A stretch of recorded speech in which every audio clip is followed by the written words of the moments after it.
স্ত্রী বলে, স্বামী তুমি আমাকে কেমন ভালোবাসো?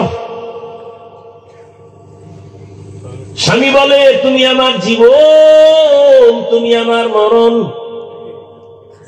তুমি ছাড়া আমার কিছুই নাই, তুমি আমার জীবনের সব, যা চাইবা তাই পাইবা, চাহিবা মাত্র আমি দিতে বাধ্য। খেয়াল করিয়েন কিন্তু স্ত্রী কয় যা চাবো তাই দিবা? কাহা বলে সত্য, বলে সত্য। কসম? কসম। স্ত্রী তো দিনদার, স্বামীকে একটু এই সুযোগে এক চান্স একটু পরীক্ষায় ফেললেন। স্ত্রী বলে, তুমি আমাকে যা চাবো তাই দিবা? কাহা তাই দেব। বলে তালাক দাও। কি দাও? আমাকে 3 তালাক দাও। স্বামী বলে, কল্লা ফেলে দিব, এটা আমার দ্বারা সম্ভব না। কি বললা? বলে তুমি ওয়াদা করেছো, কসম করেছো, যা চাইবো তাই দিবা, তালাক দাও। বলে এটা কি কোনো কথা? বলে না, ওয়াদা করেছো দিতেই হবে, দাও। মৃদু তর্ক যখন শুরু হয়ে গেল, দুজনের সমাধানের জন্য জমানার নবীর দরবারে রওনা। রাস্তার মাঝে গিয়ে স্বামী বেচারা রাস্তায় পড়ে গিয়ে পা ভেঙে গেছে, চিৎকার দেয়, কান্না করে, আমাকে বাঁচাও। স্ত্রী হাতটা ধরে বলে, নবীর দরবারে যাওয়ার প্রয়োজন নাই, চলো বাড়ি চলো। বাড়ির মধ্যে গিয়া স্বামীকে বলে, যেই তালাক চাইছিলাম আমি আমার কথাটাকে উদ্ধ করে নিলাম, বেয়াদবি মাফ করো। স্বামী কয়, চাইলি কেন? চাওয়ার পরে আবার উদ্ধ করলি কেন? এবার স্ত্রী ডাক দিয়া বলে, তুমি নবীর হাদিস শুনছো না? কি? বলে নবী বলছেন, মান ইউরিদিল্লাহু বিহি খাইরান ইউসিব মিনহু। আল্লাহর নবী বলেন, যাকে আল্লাহ বেশি আদর করেন, ভালোবাসেন, তাকে আল্লাহ মুসিবত দিয়া পরীক্ষা নেন। আমি আমার আব্বা আম্মার ঘর বাড়ি চাইরা তোমার ঘরে সংসার করি, এত বছরে কোনো মুসিবত দেখি না, তোমার মধ্যে কান্নাকাটি নাই। বুঝলাম যেখানে মুসিবত নাই সেখানে আমার মাওলার রহমত নাই, আর যেখানে আল্লাহর রহমত নাই আমিও সেখানে আর থাকতে চাই না। এই নিয়তে তালাক চাইছি। কিন্তু রাস্তার মাঝে হঠাৎ তুমি যখন পড়ে গিয়া পা ভেঙে ফেলেছো, তখন চোখের পানি আসছে, মুসিবত আসছে, ভেবে নিলাম মুসিবত আসছে তো রহমত চলে আসছে। আল্লাহর রহমত যেখানে আছে আমিও সেখানে আছি। হারকে দারাত খৌফে হকদার দিল মাদাম, জন্নতুল মাওয়া দেহদ ও রামকাম, জুজবা হকচি যে মখাজ ইনসোজা ফজলে উআ মস্তে দরজুম লা জাহা। وَلَنَبْلُوَنَّكُمْ بِشَيْءٍ مِّنَ الْخَوْفِ وَالْجُوعِ وَنَقْصٍ مِّنَ الْأَمْوَالِ وَالْأَنفُسِ وَالثَّمَرَاتِ। 5টা জিনিসের দ্বারা আল্লাহ পরীক্ষা করবেন মুমিনকে, কোন বেঈমানকে না। পরীক্ষা কার জন্য? মুমিন। স্কুল কলেজে আর মাদ্রাসায় যে ভর্তি ফরম নিয়ে ভর্তি হয়, ছাত্র হয়, ক্লাস করে, তার জন্য পরীক্ষা। যে স্কুলের ছাত্র না, ওর জন্য পরীক্ষা নাই। কালেমা পড়িয়া ইমানের ফরম পূরণ করিয়া যারা জান্নাতি স্কুলে ঢুকবে তাদের জন্য পরীক্ষা। যারা মুমিন হবে না, কালেমা পড়বে না, তাদের জন্য কোনো পরীক্ষা নাই। আবার পরীক্ষার কোয়ালিটি একটু আলাদা। ক্লাসের ছাত্র যার ব্রেন যত বেশি ভালো তার প্রশ্নটা একটু কঠিন হয়, যে একটু দুর্বল তার প্রশ্নটা দুর্বল হয়। মুমিনের মধ্যে কালেমাওয়ালাদের যাদের ঈমান তাজা তাদের পরীক্ষা কঠিন, আর যাদের ঈমান দুর্বল তাদের পরীক্ষাও বড় দুর্বল। সমস্ত মুমিনের মধ্যে তাজা ঈমানওয়ালা সমস্ত আম্বিয়া কেরাম, এজন্য তাদের পরীক্ষা অনেক কঠিন। আদম আলাইহিস সালামের পরীক্ষা কত কঠিন! এক একটা যদি শুধু বলতে থাকি শেষ হয়ে যাবে, রাত পার হয়ে যাবে। জান্নাতের মধ্যে আদমকে বানাইয়া আল্লাহ ঘুম পাড়ায় দিলেন, জান্নাতি বিছানা আরামের ঘুম। আদম তো এমন ঘুম দিছে, আল্লাহ তার আদমের পৃষ্ঠ থেকে কুদরতের হাত লাগায় একটু কিছু নিয়া আম্মাজান হাওয়া আলাইহিস সালামকে বানাইয়া জান্নাতের মধ্যে পোশাক পরায় একটু দূরে বসায় রাখছেন। আদম নবী সেখানে সজাগ হইয়া হঠাৎ করে অপরিচিত অবলা সুন্দরী রূপসীর দিকে তাকায়, চেহারাটা দেখে বড় ভালো লাগে, ভালো মনের আকর্ষণ হচ্ছে বারবার। আল্লাহ কয় ফেরেশতারা বলো, আকর্ষণ যদি হয় একটু লাইন করে যেতে হবে, বেলাইনে যাওয়া যাবে না। বলে কেমনে? বিবাহের খুতবা হবে, তোমরা ফেরেশতারা সাক্ষী থাকবা, আর ওই মহিলার কাছে যাওয়ার জন্য মহিলার কিছু হক আছে, আগে দেওয়া লাগবে মোহর। খুতবা হয়ে গেল, ফেরেশতা সাক্ষী, মোহর দেবে কি দিয়া? আল্লাহ কয় 4 বার কি 11 বার আমার মুহাম্মদের নামে দরুদ পড়, মোহর আদায় হয়ে যাবে। ভাইরা আমার, এবার স্বামী আর স্ত্রী দুজন চলছে জান্নাতের বাড়ি। আল্লাহ কাইয়া আদম উসকুন আনতা ওয়া যাওজুকাল জান্নাহ ওয়া কুলা মিনহা রাগাদান হাইসু শি'তুমা ওয়া লা তাকরাবা হাযিহিশ শাজারাতা ফাতাকুনা মিনাজ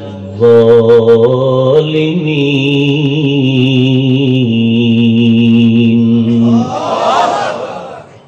জান্নাতে থাকো, মনে যা চায় খাও। এখানে অনেক কথা, তবে সতর্কবাণী, ওই গাছের কাছে যাইবা না, গাছের কাছে যাইবা না, মনে যা চায় সব খাও, সব খাও, সব খাও, ওই গাছের কাছেও যাইবা না। গাছটা কি কাটাওয়ালা গাছ?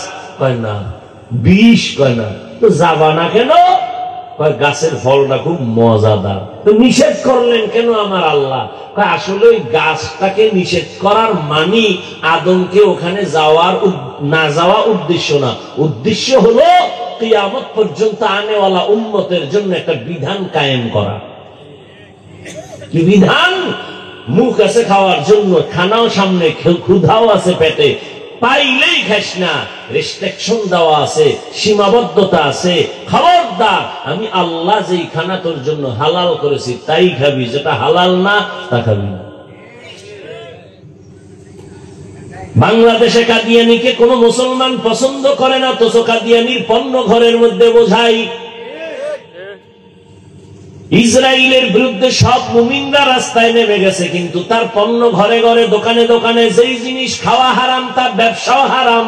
মদ পান করা হারাম, মদের ব্যবসা করা হারাম।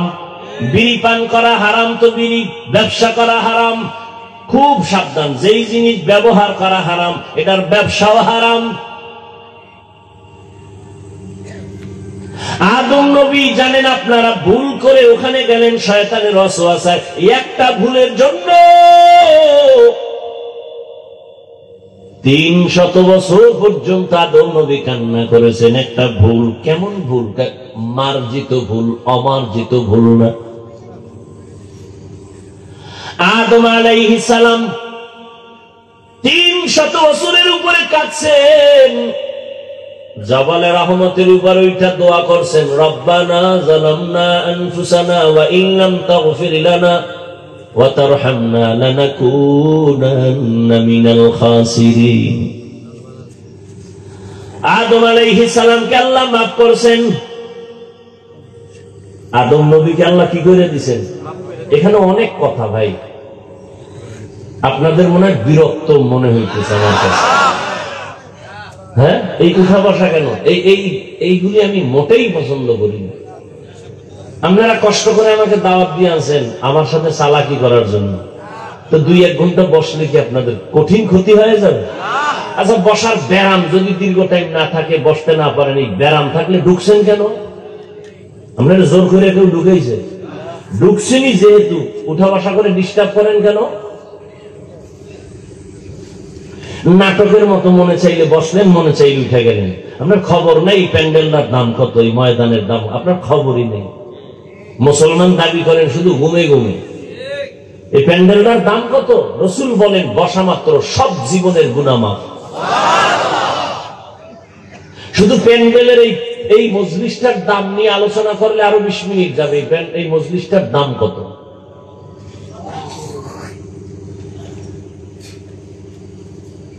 কি কথা বলতেছিলাম ভাই? আদম আলাইহিস সালাম ভুল করছেন, অমার্জিত না মার্জিত? মার্জিত ভুল মানি সে নিজে মনে করেছে ভুল, কিন্তু আল্লাহর আদালতে কিনা ভুল না। এই ভুল কি ভুল? যেমন আমরা রোজার মাসে অনেকে দেখবেন যারা নতুন রোজাদার, ভুলে অনেকে রোজা রেখে ঘুম থেকে উঠা, গ্রাম্য মানুষ তো পান্তা না খাইলে কলিজা ঠান্ডা হয় না, ওজন নতুন রোজাদার তো টের হয় না, ঘুমের তুইটা নিজে নিজে লইয়া কাঁচামরিচ 3 প্লেট পান্তা নাই, পানির 1 গ্লাস খাইতে গিয়া মুখে দিয়ে হঠাৎ করে জিহ্বায় কামড় দিছে, আমি না রোজাদার, ওদের 3 প্লেট শেষ।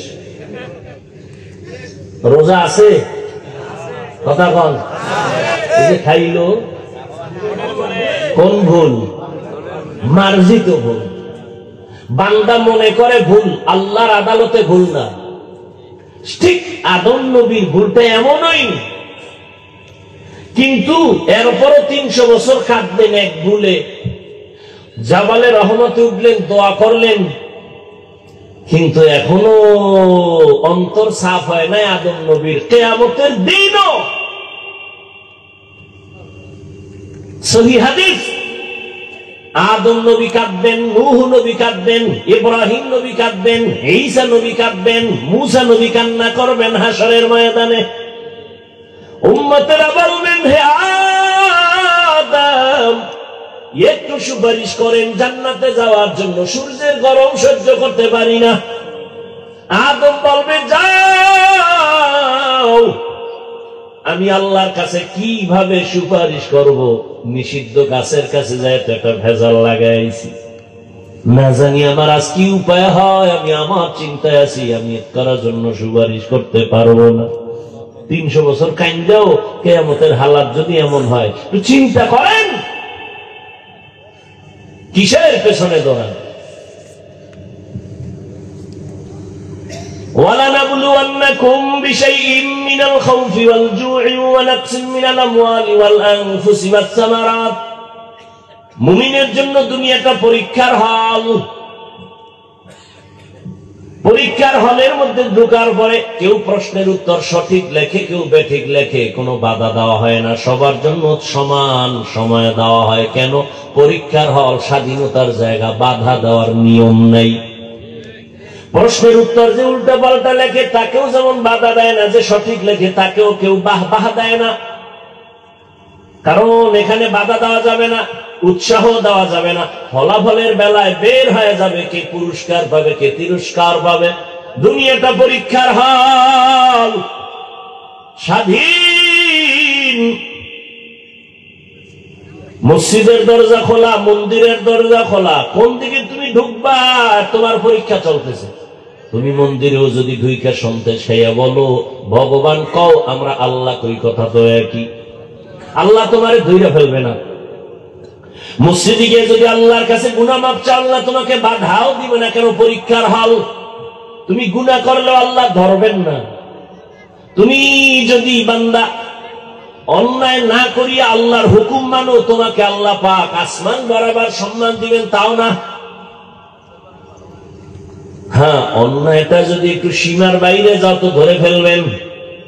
যেমন পরীক্ষার হলের মধ্যে ছেলে মেয়ে প্রশ্নপত্রের জবাব লিখতেছে পেপারে, লিখতে লিখতে কেউ বাধা দেয় না, উল্টো পাল্টা লেখে। কেউ বাধা দিবে? দেয় না। হঠাৎ কইরা ম্যাজিস্ট্রেটের নজরে পড়ছে জুতার ভিতরে বইয়ের ফিরিস্তা বের করে করে নকল করে, এবার ধরবেনি? সীমা লঙ্ঘন করছে, এখন আর ছাড়া নাই। ঠিক দুনিয়াতে তুমি পরীক্ষার হলে নামাজ না পড়লে তোমাকে আল্লাহ ধরবেন না। নামাজে ঢুকছো, আল্লাহ তোমাকে বাধাও দিবেন না। তুমি যদি ক্যাপ লাগাও, তোমাকে আল্লাহ পাক বাধা দিবেন না। তুমি যদি টুপি লাগাও, মুসলমানের নিষেধ নাই। তুমি দাড়ি কাটো, আল্লাহ তোমাকে বাধা দিবেন না। যদি তুমি দাড়ি লম্বা করো, তোমাকে নিষেধ করবেন না। পরীক্ষার হল। কিন্তু যদি অন্যায়ের একটা সীমার বাইরে গিয়ে যদি আমার আল্লাহরে গালি দাও, কোরআনের বিরোধিতা করো, ইসলামের বিরুদ্ধে মারাত্মক কোন অন্যায় করে ফেলো, মরার আগেই আমার আল্লাহ তোমাকে ধরে ফেলবেন। মরার আগেই ধরে ফেলবেন। একটু আগে না হাদিস বলছি, দুইটা অন্যায় করলে শাস্তি মরণের আগে। একটার নাম জুলুম, আর একটার নাম মা বাবার সাথে বেয়াদবি।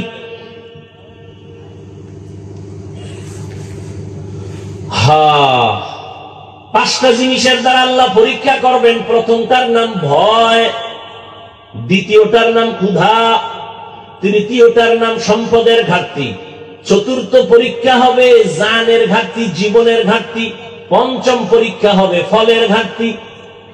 চার মাযহাবের চার ইমামের এক ইমাম হলেন ইমাম শাফিঈ রাহমাতুল্লাহ আলাইহি। তিনি এখানে ব্যাখ্যা করেছেন আল্লাহর ভয় মানে এখানে আল্লাহর ভয়, আল্লাহর ভয়ের পরীক্ষা হবে। আবার দুনিয়ারও কিছু ভয় দিয়ে মানুষের পরীক্ষা হয়। যেমন আপনি যদি এখন নামাজ পড়েন, রোজা রাখেন, আপনার চাকরি চলে যাবে, দাড়ি রাখলে আপনার চাকরি থাকবে না।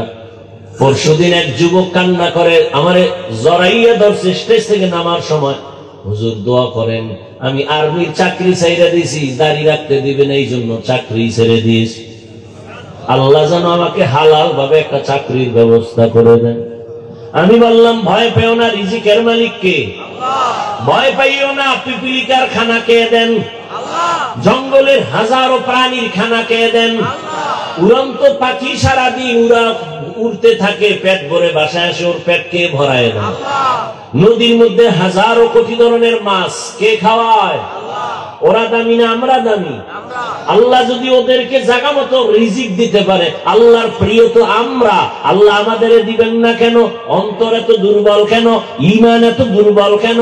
তুমি কুত্তার মতো দৌড়াও কেন? জিহ্বা বের করে দিছো কেন? আল্লাহর দেওয়া খানাটা হালাল ভাবে খাইবা না। নিমক হারামেরা আল্লাহর দেওয়া হালাল খানা খাইয়া মদে মুখ না লাগাইলে ভালো লাগে না, বিড়ি না টানলে ভালো লাগে না, গাঁজা না খাইলে ভালো লাগে না। এই মানুষগুলো ক্যান্সারে মরে। কত বড় খারাপ! আল্লাহর দেওয়া ভিটামিন, ফল, কত কিছু হালাল ভাবে দিয়ে দিছেন, এটি খাইব না। সুকারে যেমন নাপাক খুঁজে, এও নাপাক খুঁজে, 3 বেলা খাইয়াও মদ দয়া দৌড়ায়। আবার যে যত বড় ভিআইপি সে তত বড় মদখোর। বুঝেননি আমার কথা? কি যে যত বড় ভিআইপি সে তত বড় সুদখোর, মদখোর। স্যার আপনি এত বড় ব্যক্তি, একটু মদ না পান করলে ইমেজ ঠিক থাকেনি? একটু টান মারেন, টান মাইয়া লঙ্গির খবর নাই, বউরে মা কয়। আছে না নাই? আপনাদের শরীয়তপুরে এমন কেউ পাইছেন মদ পান করে জিকির শুরু করছে? একজনও পাইছেন? মদ পান কইরেই কয় গোটা দুনিয়া এখন আমার। বউ কয় ঘরে চাউল নাই, কত বোতলের দোষ, আমার কি? হায় হায়, আল্লাহ হেদায়াত না দিলে কি করার? ওই যে শুরুতে বলছি কপাল, আবু জাহিল্লার কপাল আর ওমরের কপাল। আল্লাহর ভয়, আল্লাহর শাস্তির ভয় মুমিনের বড় পরীক্ষা। এখন যদি তুমি চাকরি বহাল রাখো, তাহলে তোমার হারাম কিছু টাকা নিতে হবে, চাকরিতে ঢুকো, সুদ দিতে হবে। কিন্তু আল্লাহর আযাবের ভয়ে যদি তুমি ওই রাস্তায় না যাও, আল্লাহ পাক ধৈর্য ধারণের বরকতে তোমাকে হালাল খানার ব্যবস্থা করবেন। এই টাকার পিছে দৌড়ে শান্তিতে আছে একটা লোকের নাম কোন? টের পান না সোনার বাংলায় কিছু? 10 তলা বিল্ডিং করে লাভ কি যদি বিল্ডিং বাদ দিয়ে জঙ্গলে ঘুমানো লাগে? টের পাননি কিছু? সুইস ব্যাংকে কোটি কোটি টাকা রেখে লাভ কি যদি টাকা বংশের কেউ ভোগ করতে না পারে? কোটি টাকার মালিক দেখো অভাব হয় না দূর, গরিবে ঘুমায় আরাম করে মনটা বাহাদুর। ফেরাউনের লাশটা দেখো মিশর জাদু ঘরে, খায় না মাটি পোকা মাছি সবাই ঘৃণা করে। হৃদয়ে থাকিবে যার নম্রতা সদা, রহমত আসিবে সেথা প্রভুর ওয়াদা। বড়র বড়াই থাকলে দিলে রহমত আসবে না, নিজেকে নিজে ছোট মনে করিও সাদা। উঁচু জমিন থেকে পানি নিচু জমিনে যায়, তেমনি খোদার রহমত আসে নম্রতার হৃদয়। ভোগবিলাসের বাড়ি গাড়ি পরে রবে সব, থাকতে সময় স্মরণ করো আল্লাহ আমার রব। ইন্নাল্লাযীনা ক্বালু রাব্বুনাল্লাহু সুম্মা ইসতাকামু ফালা খাউফুন আলাইহিম ফালা খাউফুন আলাইহিম ওয়ালা হুম ইয়াহজানুন।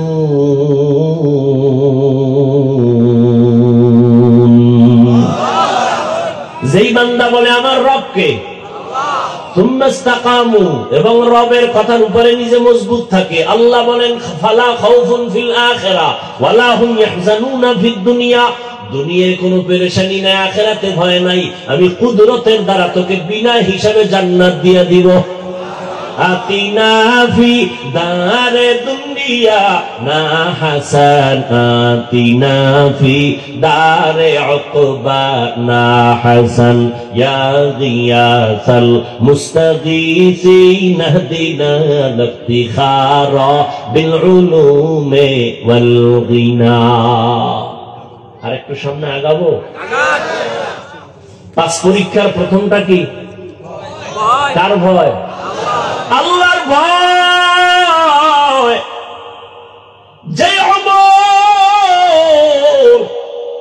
রহমতের নবীর গর্দান কাটার জন্য তরবারি নিয়ে দৌড়ায়, ওই ওমর নবীর হাতে হাত লাগাইয়া এমন পাওয়ারওয়ালা হয়ে গেলেন, ওমর এখন যেই পথ দিয়ে চলে শয়তান ওই পথে আর আসে না।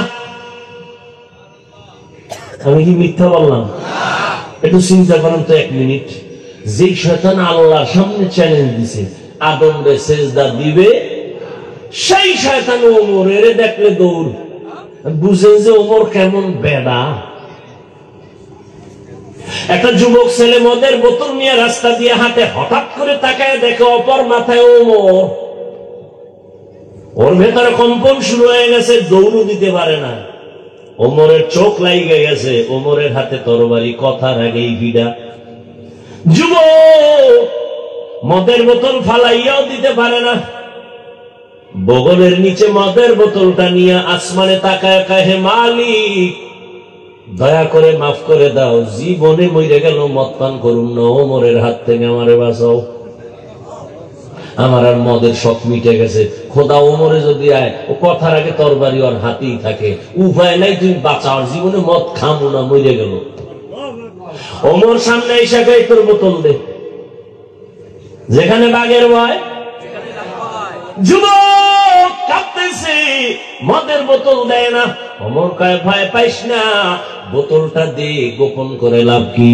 যুবক ভয় ভয় যখন ওমরের হাতে বোতলটা দিয়ে দিল, ওমর বোতলটা দিয়ে তাকায় দেখে 1 ফোঁটা মদও নাই, পুরা বোতলটায় সাদা দুধে ভরা।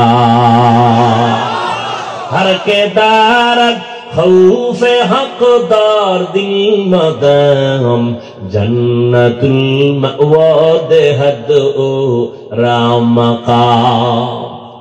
কেমন ওমর? দিনের বেলা মানুষের বিচার আচার করেন, রাতের বেলা মানুষের বাড়ি বাড়ি ঘুরে ঘুরে খবর নেয় কার কি হালাত। এর নাম রাজনীতি। ওমর ঘুরে ঘুরে দেখি একটা বাগানের ভেতরে বাতির আলো, ওমর একা, কোন বডিগার্ড, সিকিউরিটি গার্ড। রোমের বাদশা কয় উমরের নাম শুনলে তোমরা যে লাভ দাও, বেটাটা কে? মদিনার গভর্নর। পাওয়ার কেমন? বডিগার্ড কতজন থাকে একটু খবর নাও তো। গোয়েন্দা বিভাগের লোকেরা খবর নিয়ে কয় স্রেফ একা একা চলে, বন্দুক আছে নিকট, কিচ্ছু নেই। তাই মারো না কেন? মেরে ফেলো, পুরস্কার দিন, যাও। লোক লাগাই দিছে, একজন খা আমি পারবো, তরবারি নিয়ে রেডি, সুযোগ পাইলেই ওমরের মারবে। খুঁজতে খুঁজতে খবর পাইছে, হ্যাঁ ওমর আজকে একা তো একাই, একেবারে মানুষ যেখানে নাই সেই জঙ্গলের পাশে পাহাড়ের পাদদেশে একটা খোলা ময়দানে ডান হাতের বালিশ বানাই ওমর ঘুমান একা। এই সুযোগ হাতছাড়া করা যাবে না, দৌড়। বিশাল ময়দানের পাশে এটা ঠিকই ওমর ডান হাতের বালিশ বানায় ঘুমায়।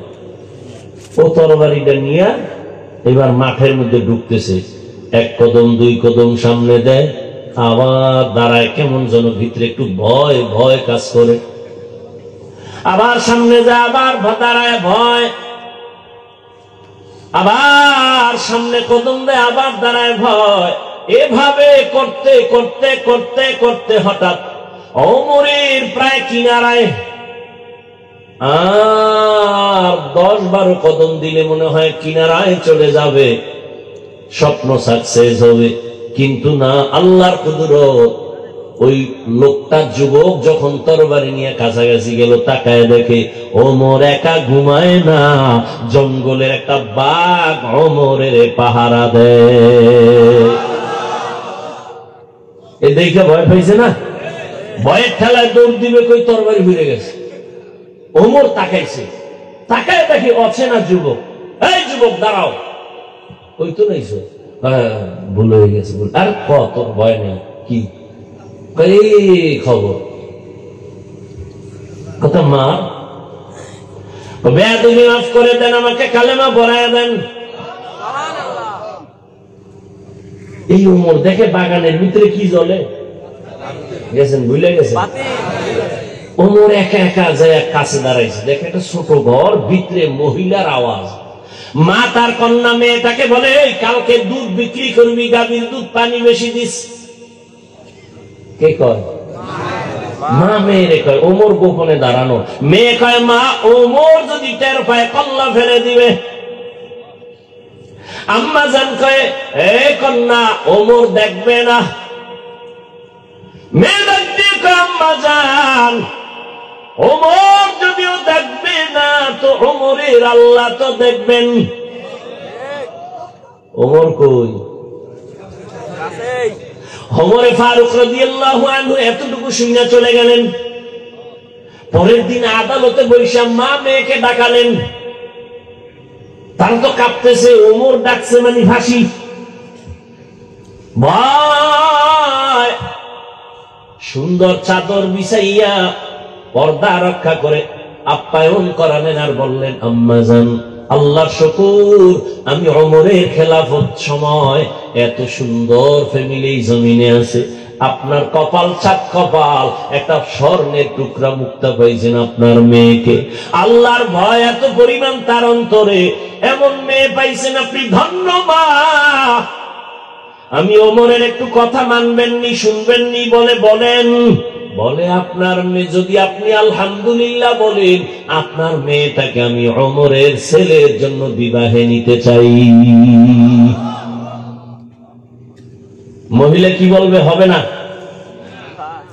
খুশি, আল্লাহর শুকর, খলিফাতুল মুসলিমিনের ছেলের কাছে আমার মেয়ে চলে যাবে, আমার কপাল আরো ধন্য।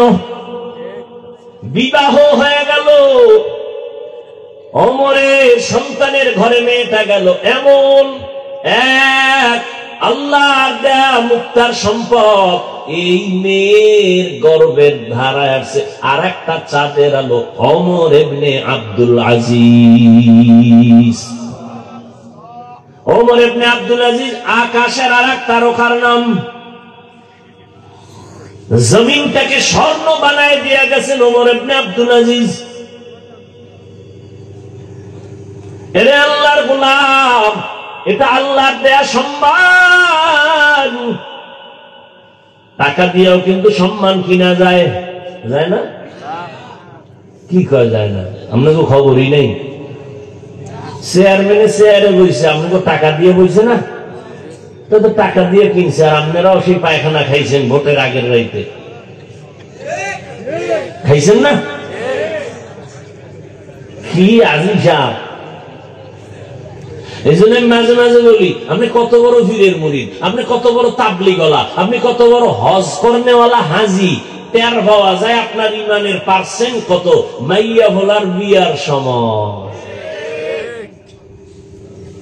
রাত্র 12টার সময় মসজিদের ইমাম সব বাইর হয়েছে। কিও এলাকার নাম কি?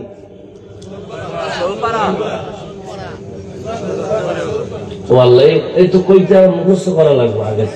যাই ইমাম সাহেব বাইরে, ধুম ধুম কি ভূমিকম্প হইল নি, পাশে হাজি সাহেবের বাড়ি। কেউ হাজি সাহেব আওয়াজ হয় কি, ঘুম পারতেছি না, জমিন কাঁপতেছে। কেন হুজুর? আপনি দাওয়াত পান নাই? কি আমার সাথে তো মাইয়ার বিয়ার গায়ে হলুদ চলে আসেনি, গায়ে হলুদ হারাম, গায়ে হলুদ আপনি মানবেন না, এই জন্য কি কোরআন হাদিস উল্টা হয়ে যাবে? আপনি না মানলে আল্লাহর কিছু আয় যায়, রসুলের কিছু আয় যায়? গায়ে হলুদ হারাম, এই লাইনে ঢুকলে আবার যাইবে সব শেষ। বিয়ে শাদী নেই, হায় হায় হায়। আর যৌতুক কি? যেমন তেমন যৌতুক। মাইয়া নু আগে বিদেশ যাওয়ার ভিসা দিবিনি, একটার একদিন ধরে কইছিলাম, এই তুই যে বিদেশ যাওয়ার ভিসা চাইলি হরু বাড়িতে, তুই কি একা যাবি না বউ লয়ে যাবি? না না না, সিঙ্গেল। বলের এখন সময় তো বউ কি করবি? রেখে যাবো, পাহারা দিবে কে? আমার ছোট ভাই। হ্যাঁ, সে মনে হয় যেন আমি বানায় আসমান থেকে কইছি, এ আকাম চলেনি। ঘুমের মধ্যে ঠাডা পড়তো, শুধু মোহাম্মদের উম্মত হওয়ার কারণে আল্লাহ দেয় না। ইমামুল আউয়ালিনাল আখিরিন বাহরে সাদকা রাহমাতাল লিল আলামিন সাইয়্যিদুল কাউনাইন খাতমুল মুরসালিন আখিরামত বুদে ফখরুল আউয়ালিন। ভাইরা আমার, আল্লাহর ভয় দিয়া পরীক্ষারে মুমিন। এখানে আপনারা যারা বসে আছেন সবাই তো মুসলমান মুমিন না? অন্য ধর্মের কেউ আছেন? সবাই মুসলমান তো। আচ্ছা, আপনি যেই মুসলমান, আমিও কি সেই মুসলমান না একটু আলাদা? আপনার আল্লাহ আমার আল্লাহ দুই? জবান খুলেন। আপনাদের আল্লাহ আমার আল্লাহ, আমার নবী আপনাদের নবী, আপনাদের কোরআন আমার কোরআন, আপনাদের কাবা আমার কাবা, আপনাদের ধর্ম আমার ধর্ম, আপনাদের কালেমা আমার কালেমা, আপনাদের দুনিয়াতে আসা আমার আসা সিস্টেম। আপনারা লঙ্গি পরে আসছিলেন, বিদায় বেলা কাফনের সংখ্যা আমাকেও 3 কাফন, আপনাকেও 3 কাফন, মহিলাদের 5 কাফন, কালার হবে আলাদা। হুজুরদের কালার একরকম, আপনাদের কাফনের কালার আর এক রকম। সব এক। কি কালার? দেখছেন নি কারবার? কালো সবুজ লইয়া কিলাকিলি কেন বাংলাদেশে? কালার লইয়াও কিলাকিলি। মানে ধর্ম নিয়ে এই পরিমাণ চালাকি চলে সোনার বাংলায়, পৃথিবীর আর কোথাও চলে না। দেখেন তো ধর্মের কোন কাজের মধ্যে ভেজাল ঢুকায় নেয় মুনাফিকরা? ধর্মের যে কোনো কাজে ঢুকবেন সেখানে একটা ঝামেলা। নামাজে ঢুকছেন, হাত বাঁধবেন কই? ঝামেলা আছে না নাই? আলহামদুলিল্লাহ পড়ছেন, আমিন কেমনে বলবেন? ঝামেলা। তারাবি আছে, কয় রাকাত পড়বেন? ঝামেলা। এলাকার বড় কেউ মরছে, জানাজা পড়বেন? হ্যাঁ, নো ঝামেলা। পিছনে আলহামদুলিল্লাহ লাগবে না লাগবে না লইয়া আছে না নাই? আল্লাহ হেদায়েত দান করুন। এখানে আপনারা দুনিয়াতে কাফনের কালার সব এক, কাফনের উপরে লেখা থাকবে বড় হুজুরের লাশ। এই বাহাদুরি করে লাভ কি? আমি বড় হুজুর, বড় বক্তা, আপনারা শ্রোতা, আপনি ডাক্তার, আমি রোগী, আমি ইমাম, আপনি মুক্তাদি। যতই বাহাদুরি করি না কেন, কাফনের ভেতরে যেদিন ঢুকবেন সব বাহাদুরি বন্ধ হয়ে যাবে। কবরের সাইজও কি? আপনাদের এলাকার কবর একটু বড়, সবে কবরে রাখার পরে প্রশ্ন কয়টা? আলাদা না? আমাকেও যেই প্রশ্ন, আপনাকেও সেই প্রশ্ন। রবের পরিচয় দাও, ধর্মের পরিচয় দাও, রাহমাতুল লিল আলামিনের পরিচয় দাও। এবার ভালো করে বুঝো, ও আমার কলিজার যুবক বাবারা, ও পর্দার আড়ালের আম্মা জান বোনেরা, ও বৃদ্ধ বাবাজি, আপনার আমার আল্লাহ এক, নবী এক, কোরআন এক, কাবা এক, ধর্ম এক, কালেমা এক, দুনিয়াতে আসা এক, যাওয়া এক, কাফন এক, কালার এক, কবর এক, প্রশ্ন এক। তাহলে লেবাস পোশাক কেন আলাদা? আমি মুসলমান, টুপি খুলতে চাই না, লজ্জা। আর আপনি কেমন মুসলমান, টুপি দিতে চান না, লজ্জা? আপনি ভিআইপি মুসলমান। আমি মুসলমান, আপনিও মুসলমান। আমি দাড়ি কাটলে লজ্জা পাই, আপনি কেমন মুসলমান যে দাড়ি রাখতে গেলে লজ্জা পান? আমি পর্দা না করলে লজ্জা পাই, আপনি কেমন মুসলমান যে পর্দা করতে গেলে লজ্জা পান? আমি মসজিদে না ঢুকলে লজ্জা পাই, আপনি কেমন মুসলমান যে মসজিদে ঢুকতে গেলে লজ্জা পান? একটু বালিশে মাথা লাগায় চিন্তা করবেন। আমি কিন্তু আপনার এতক্ষণ যে চিল্লাইছি, একবারও বলি না আমার মতো টুপি লাগাও, বলছি? আমি একবারও বলি না কওমি মাদ্রাসায় যাও, দেওবন্দীদের কাছে যাও, পীরের কাছে যাও, তাবলিগে যাও, বলি নাই। কওমি মাদ্রাসায় যাও বলি নাই। বরং কি বলি জানো? ও আমার যুবক বাবারা, আমি তোমাকে দোয়া করে গেলাম। আমি হাফিজুর রহমানের দোয়া কবুলের গ্যারান্টি নাই, তবে ময়দানে কোনো বান্দার আমিন কবুল হলে সবারটাই কবুল হবে। ও যুবক বাবা, আমি তোমাকে এতক্ষণ যত কথা শুনাইলাম, একবার আমি তোমার বিরুদ্ধে বলি নাই মাদ্রাসায় যাও। আমি হুজুর বানাইতে একজনকে এখানে আসি নাই, আমি আসছি রসুলের আদর্শ মাইনা চলো। তুমি স্কুলে পড়ো, কলেজে পড়ো, চাকরি করো, ব্যবসা করো, ডাক্তার হও, ইঞ্জিনিয়ার হও, প্রফেসর হও, কোনো বাধা নাই। তবে এক জায়গায় আমার দাবি, তুমি ডাক্তার হও, ইঞ্জিনিয়ার হও, প্রফেসর হও, সাংবাদিক হও, কিন্তু দাবি আমার একটা, বেয়াদব হইও না রে বাবা। বলবা হাফিজ ভাই বেয়াদব হব না, তার ব্যাখ্যা কি? 3 জায়গায় বেয়াদবি করবি না তো মরার আগে তুই পঙ্গু হয়ে যাবি। মা বাবার সাথে বেয়াদবি করবি না, শিক্ষকের সাথে বেয়াদবি করবি না রে যুবক, কোনদিন আলেম ওলামা মুরব্বির সাথে বেয়াদবি করবি না, করলেই তুই মরার আগেই পঙ্গু হয়ে যাবি।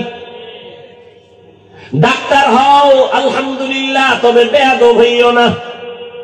যদি বেয়াদব মার্কা ডাক্তার হও, তাসলিমার মতো জুতা খাইয়া দেশ ছাড়া লাগবে। তাসলিমাও কিন্তু এমবিবিএস ডাক্তার, বেয়াদবি করার কারণে জুতার বাড়ি খায় পালাইল। বোরকার বিরুদ্ধে আন্দোলন করছে তাসলিমা, সেই বোরকা পরিয়াই পালাইতে বাধ্য হইছে। গ্রামে কয় যে যাকে নিন্দে সে তাকে পিন্দে। যেই বোরকার বিরুদ্ধে তাসলিমার এত বিষোদ্গার, সেই বোরকা পরিয়াই তাসলিমা পালাইতে বাধ্য হলো। এই জন্য বলছি ডাক্তার হও, তবে সুনামওয়ালা আদর্শ ডাক্তার হও। ডাক্তার এমন ডাক্তার, শুধু শরীয়তপুর না, গোটা বাংলাদেশে একজন ওয়ান পিস সম্মানের ডাক্তার হও, তোমাকে হায়ার করে বিদেশ নিয়ে যাবে, এরকম ডাক্তার নাই। ইঞ্জিনিয়ার হও, সর্বোচ্চ সম্মানের ইঞ্জিনিয়ার হও, তবে মা বাবার সাথে বেয়াদবি করলে কপাল পুড়ে যাবে। শিক্ষকের বরদোয়া কপালে লাগলে কপাল পুড়ে যাবে। আলেম ওলামার বরদোয়া লাগলে কপাল পুড়ে যাবে। সোনার বাংলায় যত ঝামেলা দেখো, আলেমদের সাথে বেয়াদবির কারণেই ঘটেছে। মেরা এজাজো করদান বেহিসাব, মেরা এজাজো করদান বেহিসাব, খলকেরা দাদন জওয়াবে বাসওয়াব হকনা দারদ দুস্তে খলকা জারেরা নিস্তে ই খসলত একে দিনদারেরা। তুমি একজন আর্মি হও, বিডিআর হও, পুলিশ হও, তুমি একজন ওসি হও, ডিসি হও, এসপি হও, বেয়াদব হইও না। মা বাবা যেন তোমার ব্যবহারে কোনোদিন কষ্ট না পায়, তোমার আচরণে শিক্ষক যেন কষ্ট না পায়, তোমার আচরণে কোনোদিন ওলামায়ে কেরাম মুরব্বীরা কষ্ট না পায়। কষ্ট পাওয়াটাই বরদোয়া, হাত উঁচু করে বরদোয়া করা লাগে না। কষ্ট পায় যদি নিঃশ্বাস ফেলে, আহ তোর কপালে এটা অভিশাপ। রাস্তায় চলতে গিয়ে বহু পাগল দেখছি, শিক্ষিত পাগল, ইংলিশে কথা কয়, আরবিতে কথা কয়। পাগল হয়ে কি আবার আলাদা ইংলিশে কোচিং করেনি? খুব হিসাব করে বের করলাম এটা পাগল হইল কেন, চিন্তা করে বের করলাম না এটা পাগল হয়ে ইংলিশ শিখে নাই। স্কুল কলেজের ভালো ছাত্র ছিল, বেয়াদবি করার কারণে পাগল হয়ে গেছে। বেয়াদবি বড় কঠিন। ও যুবক বাবা, এবার একটু বাস্তবে তোমারে ধরায় দেই। তুমি বলবা হাফিজ ভাই, মা বাবার খেদমত, আলেম ওলামার দোয়া নিয়ে চলবে, এটা কেমনে সম্ভব? একটু ডানে বামে তাকায় চোখ বন্ধ করে একটু হিসাব করে আমাকে বিবেক দিয়া সঠিক জবাবটা দাও, মানো আর না মানো। বলো যুবক বাবারা, তোমার মতো যুবক স্কুলে পড়ে, কলেজে পড়ে, চাকরি করে, 5 বেলার নামাজ পড়ে, সত্য বলো আসেনি? আল্লাহ তোমাকে বিবেক দিছে, বলো তুমি কেন পারো না? তোমার মতো যুবক র্যাব, আর্মি, পুলিশ, বিডিআরে চাকরি করে, 5 ওয়াক্ত নামাজ পড়ে নাই, বলো তুমি কেন পারো না? তোমার মতো যুবক রাস্তায় গাড়ি চালায়, 5 ওয়াক্ত নামাজ পড়ে, বলো তুমি কেন পারো না? তোমার মতো জেনারেল লাইনের যুবক রাজনীতি করে, এমপি, মন্ত্রী, 5 ওয়াক্ত নামাজি অভাব নাই। তোমার মতো যুবক জেনারেল লাইনের ডিসিএস, পিওসি, 5 ওয়াক্ত নামাজি নাই, বলো বাবা তুমি কেন পারবা না? তোমার মতো যুবক তাকায় দেখো নদীর মধ্যে মাছ ধরে না, মাছ ছাড়ে না, বলো তুমি কেন পারবা না রে বাবা? আসলে মনে হয় তোমার উপরে আমার আল্লাহ গুনার কারণে বেজার, মা বাবা তোমার উপরে মনে হয় অসন্তুষ্ট হয়ে আছে। এখনো সময় আছে, তওবা করে নেও, মা বাবার দোয়া নিয়ে সামনে আগাও। আল্লাহর কাছে বলো মনে মনে, হে আল্লাহ, জীবনে তো কম নামাজ ছাড়লাম না, মনে চাইছে দাড়ি কাটবো, কেটে ফেলেছি, মনে চাইছে পার্কে ঘুরবো, ঘুরতে গেছি, কেউ বাধা দিছে মানি নাই, কয়দিন আর করবো, ওরে কয়দিন আর বাঁচবা বাহাদুরি করিয়া। ইদানিং যত মরণের লাশ দেখি সব যুবকের লাশ, পানির নিচে যুবকের লাশ, ঘরের বিছানায় যুবকের লাশ, গাড়ির চাকার নিচে যুবকের লাশ, কয়দিন আর বাঁচবা রে বাবা? করোনায় তাকায় দেখো যুবকের লাশ, ডেঙ্গুর মধ্যে দেখো যুবকের লাশ, এমন একটা দিন নাই যে যুবকের মরণের খবর নাই। ইসরায়েলের হামলার উপরে তাকায় দেখো, ওই ফিলিস্তিনে কত কান্নার আওয়াজ। বাংলাদেশে থাইকা মনে কইরো না বুঝি আরামে আছো, তোমার একটা ফুক দিলেই সব ধ্বংস হয়ে যাবে, তুমি গুনার বাইরে ভরে আছো, ধ্বংস করতে সময় লাগবে না। মনে কইরো না বাংলাদেশে অনেক মাদ্রাসা, না, এর থেকে শতগুণ বেশি মাদ্রাসা ভারতে ছিল, কিন্তু সব ব্রিটিশ বেঈমানেরা ধ্বংস করে ভারতটাকে নিস্তেনাবুদ করিয়া হাজার হাজার আলেমেরে গাছের সাথে লাশ ঝুলায় ফাঁসি দিয়া রাখছে। বাংলাদেশটা ধ্বংস করতে সময় লাগবে না, এখনো সময় আছে, তওবা করো। ও বৃদ্ধ বাবাজিরা, আপনার মতো কত বুড়ারা মসজিদে গিয়ে নামাজ পড়ে, আপনি কেন পারবেন না? ও পর্দার আড়ালের আম্মা জানেরা, বোনেরা, আপনার মতো কত মা বোন এখনো আছে বেপর্দায় চলে না, মোবাইলে সময় নষ্ট করে না, স্বামীর মাল খেয়ানত করে না, ঠিক মতো 5 বেলার নামাজ পড়ে, পর্দা করে, মা আপনি কেন পারবেন না? আপনি তো দামি নারী, যদিও নবী না, নবীদের মায়ের মতোই তো মা, হাফেজে কোরআনের মা, আলেমের মা, আপনারা তো সাহাবায়ে কেরামদের মায়ের মতো মা, আপনারা তো খাজা মুঈনুদ্দিনের মায়ের মতো মা, বড় পীর আব্দুল কাদের জিলানীর মায়ের মতো মা, আপনারা তো আম্মা জান আয়েশা রাদিয়াল্লাহু আনহার মতো দামি নারী, আপনারা তো খাদিজা রাদিয়াল্লাহু আনহার মতোই নারী, আপনারা তো ফাতেমা রাদিয়াল্লাহু আনহার মতোই নারী। এই দুনিয়া আল্লাহর এক বড় দুশমনের নাম ফেরাউন, বলেন তার স্ত্রীর নাম কি? এই বড় বেঈমান ফেরাউনের ঘরে থাকিয়া টাকা পয়সা ক্ষমতারে লাথি মারিয়া আসিয়া আল্লাহর এত পেয়ারা রহমতের নবী বলেন, হাসরের ময়দানে আমি মুহাম্মদের সাথে জান্নাতে আসিয়ার বিয়া হবে। ফেরাউনের ঘরে থাইকা টাকা পয়সা ফালাইয়া, ক্ষমতা ফালাইয়া যদি আসিয়া আমার মাওলাকে রাজি করিয়া কবরে যেতে পারে, ও আম্মা জানেরা, আপনার স্বামী তো ফেরাউনের মতো খারাপ না। আপনি যদি চাই